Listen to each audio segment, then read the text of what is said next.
దేవాలయం నీడ ఇంటిపై పడవచ్చా? పడకూడదా?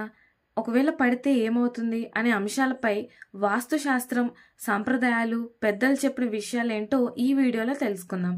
నమస్కారం, హిందూ మార్గం ఛానల్కు స్వాగతం. దేవాలయం అనేది పవిత్రమైన స్థలం. అక్కడ నిత్యం పూజలు, హోమాలు, యాగాలు జరుగుతుంటాయి. ఆలయం ఒక శక్తి కేంద్రంగా పరిగణించబడుతుంది. ఆలయం లేదా ఆలయ ధ్వజస్తంభం నీడ ఇంటిపై పడకూడదని వాస్తు నిపుణులు చెప్తుంటారు. గుడికి కనీసం 100 నుంచి 200 అడుగుల దూరంలో ఇల్లు ఉండాలి. శివాలయాలకు వెనుకవైపు, విష్ణు ఆలయాలకు ముందు వైపు ఇల్లు ఉండవచ్చని కొందరు నిపుణులు చెప్తుంటారు. పురాతన గుళ్ళు చుట్టూ పెద్ద ప్రహరీ గోడలు ఉండేవి, ఆలయ నీడ బయటపడకుండా ఉండేందుకు. ఆలయ నిర్మాణంలోనే ఈ విషయాలని పరిగణలోకి తీసుకునేవారు.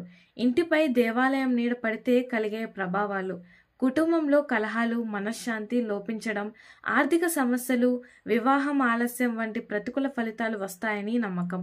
అమ్మవారి ఆలయం దగ్గర ఇల్లు ఉంటే ఆ ఇంట్లో అభివృద్ధి జరగదని, కార్యక్రమాల్లో పురోగతి ఉండదని చెప్తారు.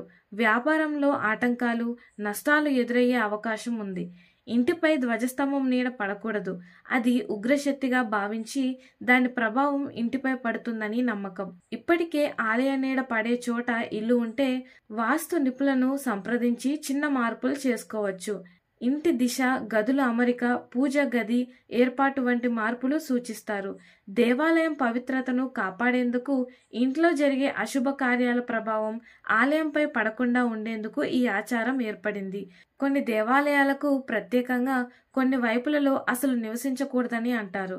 గర్భగుడిలో మూల విరాట్ విగ్రహం నుంచి ఇంటి దూరాన్ని కొలవాలి.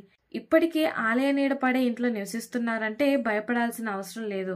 వాస్తు నిపుణుల సహాయం మేరకు మార్పులు చేసుకుంటే సరిపోతుంది. దేవాలయం నీడ ఇంటిపై పడకూడదని వాస్తు సాంప్రదాయ నిపుణులు చెప్తున్నారు. ఇది శాస్త్రబద్ధంగా, ఆచారబద్ధంగా ఏర్పడిన నియమం. ఇలాంటి మరిన్ని ఇన్ఫర్మేటివ్ వీడియోస్ కోసం మా ఛానల్ని సబ్స్క్రైబ్ చేయండి.